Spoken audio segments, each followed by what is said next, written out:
النهاردة هنغوص سوا في عالم غريب ومثير، عالم الولادة عند الحيوانات، عالم بيحكمه الصبر والتحمل وأحيانا صراخ بدون صوت.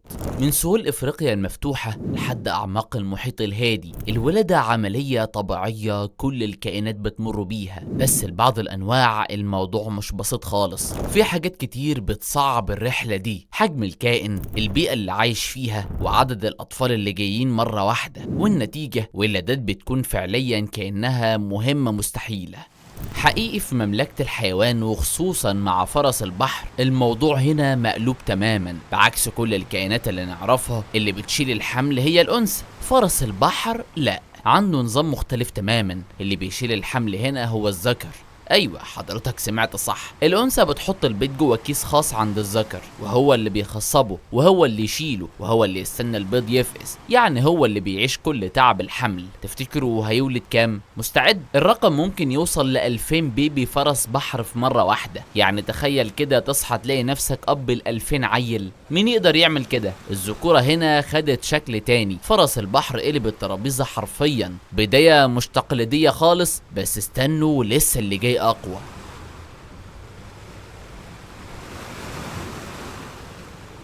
نيجي دلوقتي لطائر الكيوي. أيوة عارف شكله مش مرعب وصغير كده وملوش جناحات، بس استنى ما تخدعكش المظاهر. الكاوي اللي موطنه الاصلي نيوزيلندا بيمر بتجربة ولادة مش عادية خالص. الست الكاوي بتبيض بيضة حجمها حوالي 20% من جسمها. يعني ايه الكلام ده؟ يعني لو انسان عمل كده يبقى كأن واحدة بتولد طفل عنده 4 سنين وماشي على رجله كمان. ده رسميا يعتبر واحدة من اكبر البيض مقارنة بحجم الجسم في كل انواع الطيور على كوكب الارض. تخيل كمية الضغط والتعب اللي بتتحملها الأنثى دي علشان تضمن نسلها يستمر. دي فعلا من الطراز التقيل، كائن صغير بس فيه قوة خرافية. قصة طائر الكيوي بتفكرنا ان احيانا اصعب التحديات بتيجي من اكتر الكائنات اللي مش متوقعة. بس مملكة الحيوان لسه ما خلصتش مفاجآتها، واللي جاي اغرب بكتير.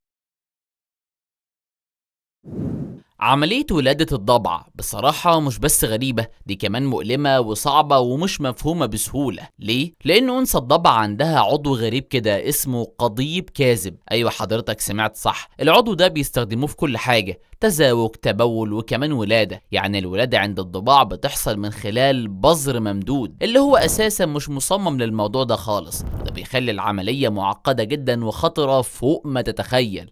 قناة الولادة ضيقة جدا، قطرها تقريبا 2.5 سنتيمتر، يعني أصغر بكتير من حجم راس صغير الضبع اللي بيحاول يخرج. والنتيجة في حالات كتير الأمهات اللي بيولدوا لأول مرة ما بيكملوش، وحتى لو الأم عدت الجنين ساعات بيقعد نص ساعة بيصارع علشان يخرج. يعني الكائن الصغير ده أول ما بيتولد بيدخل في معركة من أول ثانية، حرفيا واحدة من أصعب التجارب في مملكة الحيوان. بس استنوا لسه اللي جاي في قائمتنا أغرب وأصعب.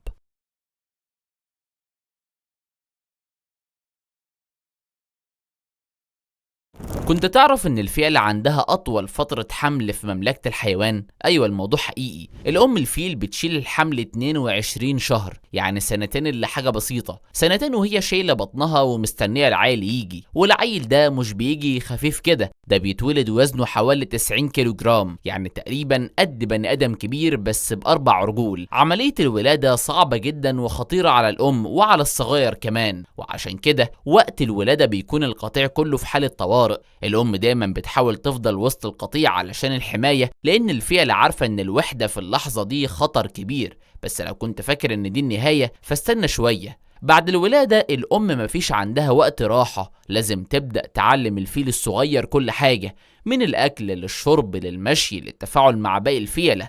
حياة الأم الفيل مش بس ولادة صعبة، دي كمان مدرسة متحركة، ومع كده بتكمل وبتدادي وبتحمي.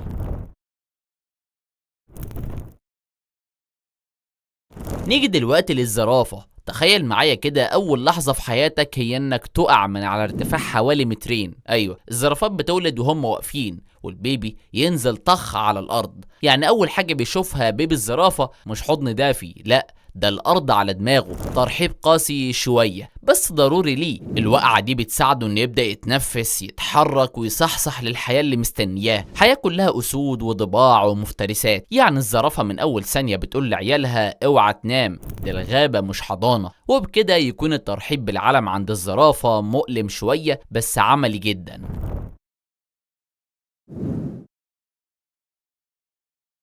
الضفدع المصل، الأنثى بتاعته بتحط لحد 100 بيضة والذكر يضغطهم جوه ظهرها، والله، والجلد بيقفل عليهم ويبدأوا ينمو جوه ظهر الأم لحد ما يجهزوا. وبعدين الضفادع الصغيرة بتنفجر حرفيا من ظهر الأم. مشهد كأنه خارج من فيلم رعب، بس هنقول ايه، دي الطبيعة يا صديقي.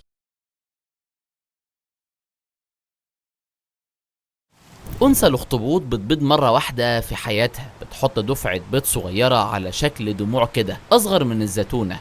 بتقعد شهور وساعات طويلة، توصل لأسابيع تحمل بيض وتنضفه وتغطيه بمية بحر غنية بالأكسجين تحميه من الطمي، من الأعداء ومن كل حاجة. بس للأسف أول ما البيض يقرب يفقس الأم بتنهار وبتموت من غير ما تشوف ولادها وهم بيخرجوا. بس الولاد دول مش محتاجين حضانة، بيخرجوا جاهزين، يصطادوا، يتحركوا، يهربوا، كأنهم اتعلموا كل حاجة وهم جوه البيضة. الأخطبوط بيقدم توازن غريب، قصة أمومة فيها تضحية بكل المعاني.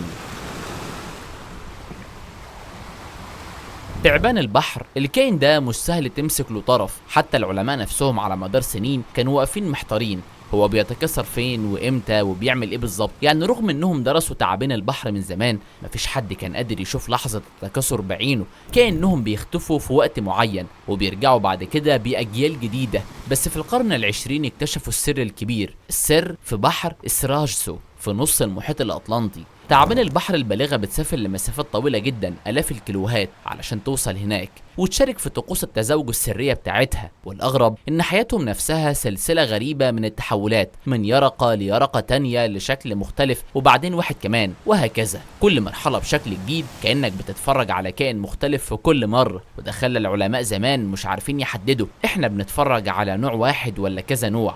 بس الحقيقة دي كلها مراحل لنفس الكائن اللي بيرجع كل سنة يهاجر عشان يتكاثر في البحر الغامض ده.